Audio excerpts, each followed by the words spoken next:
Hola y bienvenidos a su clase de algoritmos computacionales. El día de hoy analizaremos el algoritmo que convierte números arábigos a números romanos. Analicemos primero ciertos principios que me van a ayudar a llevar de una manera amena, de una manera muy sencilla, este algoritmo. El primer principio y muy importante es dividir el número en unidades, decenas, centenas y millares. Por ejemplo, el número 1356 tiene un 1 que no vale 1, vale 1000 porque está colocado en los millares. El 3 no vale 3, vale 300 porque está colocado en las centenas. El 5 no vale 5, sino 50 porque está colocado en las decenas, y el 6 tiene su mismo valor porque está colocado en las unidades. Y en los números romanos pasa algo muy similar, pero es inconfundible, ya que el 1000 no es lo mismo que el 100 y no es lo mismo que el 10 y no es lo mismo que el 1. Y así entendemos que cada dígito tiene su propia manera de escribirse.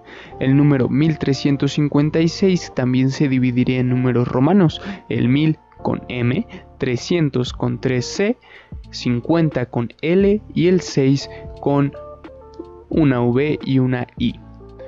Para esto también es muy importante entonces que sepas qué letra vale qué número, y únicamente tenemos que aprender la I que vale 1, la V que vale 5, la X que vale 10, la L que vale 50, la C que vale 100, la D que vale 500 y la M que vale 1000, ya que nuestro algoritmo únicamente transformará números menores a 3999. Ahora, mucha atención. Analiza cada una de las letras. Y cada una de las letras tiene un valor. Pero si te das cuenta, en este ejemplo de 1356, cada una de las letras es mayor que la que tiene a la derecha, o igual. La M es mayor que la C, esas tres valen lo mismo. La L es mayor que la V y la V es mayor que la I. Entonces todo se va a sumar. Y el principio dice así: si la letra es menor que la letra que está a la derecha, se va a restar. Y si no, se va a sumar. Significa que si yo tengo una V y una I, las voy a sumar. 5 y 1, 6. Pero si no, si fuera al revés y tuviera una I latina y una V, entonces restaría ese 1 al 5, dando como resultado el 4. ¿Y por qué? Porque otro principio muy importante es que no puedo colocar 4 o más símbolos iguales juntos. Únicamente juntos puedo colocar 1, 2 o 3. En dado caso de querer 4, lo que voy a hacer es la resta antes mencionada. Y el último principio importantísimo que debes de saber es que para separar el último dígito de cualquier número, basta con dividirlo entre 10. Y así, el 1356 entre 10 es igual a 135.6, quedando el último dígito, el 6, del lado de los decimales. Y entendiendo estos principios podemos iniciar con el pseudocódigo. Como primeros pasos tenemos el inicio en la primera línea y la declaración de variables en la segunda. Para declarar variables utilizo el comando declarar y 2 puntos después pongo el nombre de cada una de las variables separándolas por comas. En este caso ocupo las variables unidad, decena, centena, millar y número. Cada una guardarán un número similar o referente a su nombre. Decena guardará una decena, unidad una unidad, centena una centena, millar un millar y número el número que el usuario digite. Esto se va a colocar en la memoria de la computadora. El usuario hasta ahora no tiene idea de que estas cajas existen. Después vamos a colocar el símbolo o el comando, imprimir, y el mensaje digita un número. Y es aquí donde la pantalla se va a mostrar digita un número, cosa que el usuario ya va a poder ver y va a saber que lo que la computadora le pide es un número. Pero para que el usuario pueda digitar un número es necesario el comando leer, y este comando va acompañado de la variable donde yo quiero que el número se guarde, y quiero que el número se guarde en la caja número o en la variable número. Entonces, si el usuario digita el 144, al momento de dar enter, lo que va a pasar es que el número 164 se guardará en la caja llamada número o en la variable llamada número. Estos 4 renglones son los primeros pasos y hacen referencia a la declaración de variables y a la recolección de datos, porque únicamente debía recolectar del usuario el número que hay que convertir a números romanos. Ahora vamos a realizar las operaciones correspondientes. Con el comando calcular voy a asignarle el valor a la unidad, y en este caso la unidad va a valer el residuo del número entre 10. Un residuo es el decimal que habíamos comentado hace unos momentos. Tomemos el ejemplo del 164 que el usuario digitó. Al dividir 164 entre 10 tenemos el número 16.4 y la unidad es igual a ese residuo. En este caso será igual al 4 y el 4 se guardará en la caja llamada unidad. Lo siguiente y muy importante es darle un nuevo valor a la variable llamada número, o sea, al número que digite el usuario. Tomemos como ejemplo que el usuario digita 164, debería ahora de darle un nuevo valor, el valor 16, porque el 4 ya lo guardé en otra variable. ¿Y cómo se logra eso? Muy sencillo, truncando el número. Pero, ¿a qué me refiero con truncar? Me refiero a lo siguiente. Si nosotros dividimos el número 164 entre 10, el número resultante será 16.4. Al momento de yo truncar este número, lo que va a hacer es no tal cual es un redondeo, porque un redondeo podría elevar al siguiente número. El redondeo de 6.7 es igual a 7, pero el truncado de 6.7 será igual a 6. En este caso, el truncado de 16.4 será igual a 16.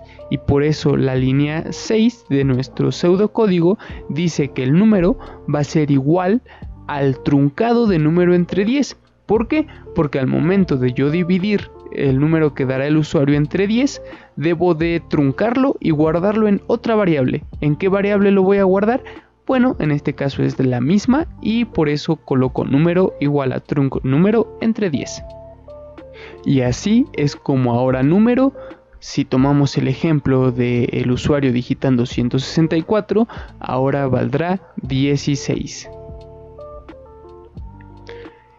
La siguiente línea va a ser similar a 2 líneas anteriores, pero ahora daremos el valor de la decena, porque ese es 16, más bien significa un 160, ¿no?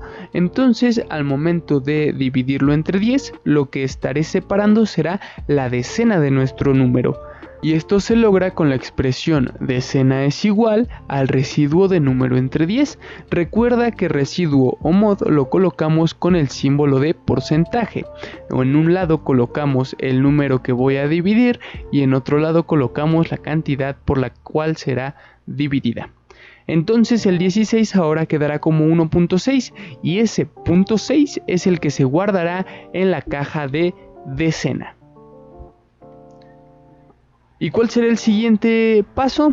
Adivinaste, muy similar a 2 pasos anteriores, renombrar la variable número, y número será igual al truncado de número entre 10. Sigamos el ejemplo de que el usuario digita 164, pero recuerda que funcionaría con cualquier número. 164 que después vale 16 y que sigue valiendo 16, voy a truncar su número dividido entre 10, y 16 entre 10 es igual a 1.6, y si yo trunco ese número, ¿qué hago? Quitarle los decimales y dejarlo como 1. y este número 1 será un número 1 que se guarde en la variable número. El siguiente paso será muy similar a lo que ya hemos estado haciendo. El 1 que me queda, tomando el ejemplo de que el usuario digita 164, no vale 1, sino vale 100. Entonces ya le puedo dar el valor a la centena, y la centena es igual a número mod 10, o sea, igual al residuo de número entre 10. Y ahora, suponiendo que vale 1, al dividirlo entre 10 quedará como 0.1, y ese 0.1 será el número que se guardará en la centena. Y lo que voy a hacer ahora es calcular el número igual a truncado de número entre 10. ¿Por qué? Porque mi ejemplo decía que el usuario digita 164, pero ¿qué pasa si el usuario digita millares? Si digita 1500 o si digita 2700, pues todavía no acaba el proceso y necesito aún darle el valor al millar. Es por eso que repito estos dos pasos una vez más. Vuelvo a darle un valor a la variable número, en este caso número es igual a truncado de número entre 10, y por último calculo millar, y el millar es igual al residuo de número entre 10. Y así de sencillo podría el usuario colocar 1300 o 2500, porque mi programa está habilitado ahora para millares. Recuerda que lo que hicimos en estos pasos fue dar valor a las variables unidad, decena, centena y millar. Ahora lo que vamos a hacer es analizar estas variables que ya tienen un valor y ocuparemos la sentencia según el caso. Primero empecemos con millar, porque sería el primer dígito que deberíamos escribir en caso de que el usuario digite millares. Entonces, en caso de que millar sea 1, por eso tengo caso 1, 2 puntos, voy a imprimir una M, porque M significa 1000. En caso de que millar sea 2, voy a imprimir 2 M's, y en caso de que millar sea 3, voy a imprimir 3 M's. Fin según. Esto significa, tomando en cuenta la clase pasada, que hay una variable llamada millar y que millar puede valer lo que sea, pero si vale 1 va a ir a la puerta donde se mostrará una M, si vale 2 va a ir a la puerta donde se mostrarán 2 M's, y si vale 3 va a ir a la puerta donde se mostrarán 3 M's. Cuando entendamos esto, veremos que es muy sencillo ahora imprimir la centena, porque abriremos otra sentencia según el caso, y en esta sentencia según se analizará la variable centena, y si centena es igual a 1, o sea en caso de que valga 1, se imprimirá una C, porque una C es lo que vale el número 100. En caso de que centena sea 2, se va a imprimir 2 Cs juntas. En caso de que centena valga 3, se van a imprimir 3 Cs juntas. En caso de que centena valga 4, lo que se va a hacer es imprimir CD, porque D vale 500 y C vale 100. Entonces, como C es menor que 500, al estar colocadas de esa manera, lo que son es una resta, o sea, el número 400. Y en caso de que centena valga 5, se va a imprimir una D, porque D significa 500. En caso de que centena valga 6, se va a imprimir una DC diferente a CD, y DC se suma, porque el número 500 es mayor que el número 100 y por eso los sumo. En caso de que sea 7 será DCS y se sumará. En caso de que sea 8 será DCSS y se sumará. Pero en caso de que sea 9 será CM, porque C vale 100 y M vale 1000. Como 100 es menor que 1000, lo que hacemos es restar 100 a 1000 y eso dará 900. Fin según. Ahora analicemos la decena y observemos que es un caso muy similar a lo que hemos estado haciendo anteriormente. En caso de que sea 1x, en caso de que sea 2, 2x, en caso de que sea 3, 3x, el número 40 en decena se dice XL, ¿Por qué? Porque x vale 10 y l vale 50 y como 10 es menor que 50 se resta. En el caso de que valga 5 se imprime l, en el caso de que valga 6 se imprime lx porque l es 50 y x es 10, entonces se sumarán. En el caso de que valga 7 será lxx, que son 70. En el caso de que sea 8 será lxxx, que son 80. Y en el caso de que sea 9 será xc. ¿Por qué? Porque c es 100 y x es 10. Y 10 menos 100 son 90.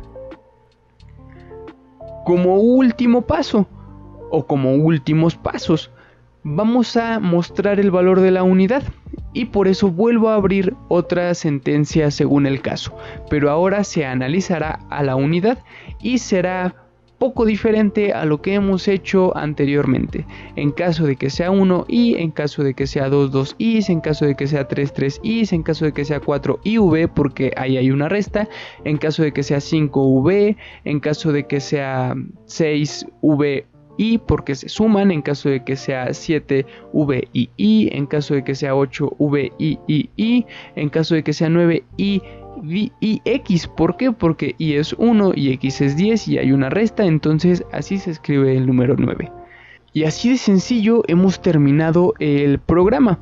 Pero yo quiero agregar un mensaje último que diga es su traducción a romanos. ¿Por qué? Porque en cuanto el usuario ingrese el número que quiere ingresar y de enter, lo que va a aparecer será su traducción. Y yo quiero únicamente reiterarle o indicarle que lo que está viendo es la traducción de su número a romanos.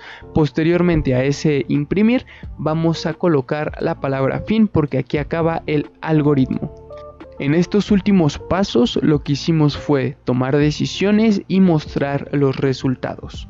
Si colocamos este pseudocódigo en un programa que pueda leer algoritmos computacionales y ejecutarlos como programas, entonces observaremos que si el usuario coloca 1444, el mensaje que le aparecerá será MCDXLIV,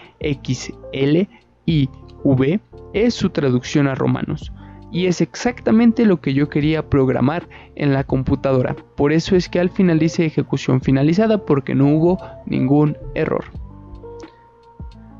Y ahora es tu turno.